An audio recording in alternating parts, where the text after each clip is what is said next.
The year was 1914, and the world stood on the brink of war. But far from the politics and powers colliding in Europe, one man was about to embark on a journey that would test the very limits of human endurance. His name was Sir Ernest Shackleton, a seasoned explorer with a fire in his heart and the unshakable dream to cross the Antarctic continent from sea to sea through the South Pole. Don't forget to like, comment, and subscribe for more real-life stories with unexpected twists that will warm your heart. He called his expedition the Imperial Trans-Antarctic Expedition. His ship, the Endurance. His crew, 27 brave men who trusted him more than they feared the ice. The departure. On August 8, 1914, Endurance sailed from Plymouth, England. The ship, a sturdy three-masted vessel built for polar travel, was made of solid oak and designed to withstand the crushing grip of Antarctic ice. She was beautiful, strong, and doomed. With him were scientists, sailors, and even a photographer named Frank Hurley, who would later capture haunting images of the expedition. Shackleton also brought along 69 sled dogs and a cat named Mrs. Chippy. Their spirits were high and their hearts were full of purpose. They had no idea they were sailing into history, not for glory, but for survival.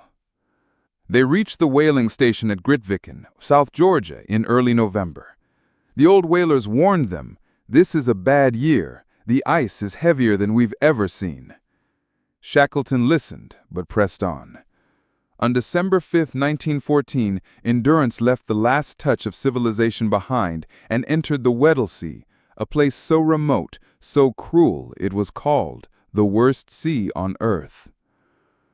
The ice closes in. By mid-January 15, they were only 100 miles from the Antarctic continent, but the sea betrayed them. Ice closed in, slowly, silently, like a living creature. On January 18, 1915, Endurance was frozen into the pack ice. She wasn't moving, and wouldn't move again. What began as a delay turned into a prison. Weeks passed, then months. The ship became their lifeline, their home, and eventually their tomb.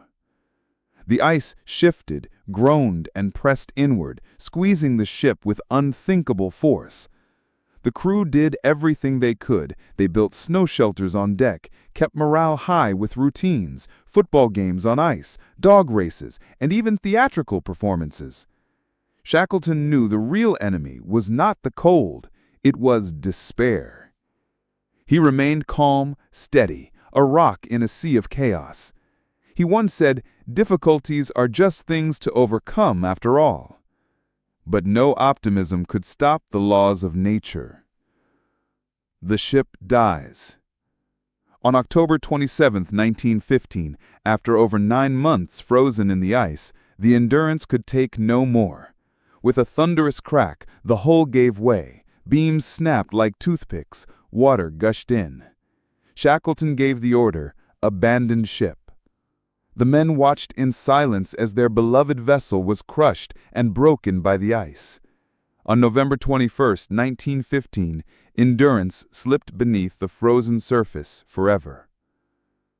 They were now alone, utterly, completely alone, with no ship, no communication, and no rescue coming. Thousands of miles from the nearest outpost, temperatures plunging to -40, the sun disappeared for the long polar night. And yet, not a single man panicked. Why? Because Shackleton never did. His presence was a light in the darkness, a flame that refused to die. Life on the ice. They salvaged what they could: lifeboats, food, tools, and Hurley's precious photographic plates. Shackleton made a brutal decision. Hurley was allowed to keep only a handful of images. The rest were smashed and buried under the ice.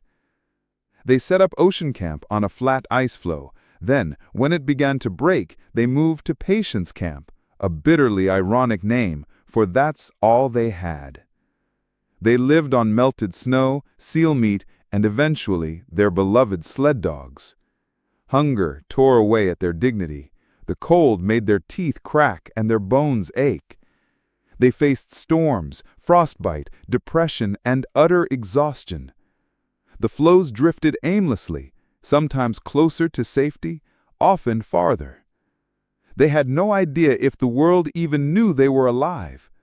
They had one hope: the ice would carry them north toward open water. That hope took 5 months. The sea journey begins. On April 9, 1916, the ice finally broke enough for the men to launch the lifeboats, 3 tiny vessels named James Caird, Dudley Docker, and Stancomb Wills. What followed was one of the most dangerous sea journeys in history. The men rowed through slushy seas, towering waves, and freezing rain. They were soaked, starving, and nearly blind from salt spray and snow. They finally reached Elephant Island, a barren, desolate rock surrounded by glaciers and cliffs. It was the first solid ground they had stood on in 497 days. But they were not safe yet. Elephant Island was uninhabited and far off any shipping route. They might as well have been on the moon. Shackleton knew what he had to do. He would sail for rescue. But not all of them. Only 6 could go. The rest would stay behind in makeshift shelters made from unoverturned lifeboats and rocks. Shackleton chose his strongest men, including navigator Frank Hurley, and climbed into the lifeboat James Caird. Their goal? Reach South Georgia Island, more than 800 miles away across the most violent ocean on Earth. They had a compass, a sextant, and almost no protection from the sea. It was the greatest gamble of Shackleton's life.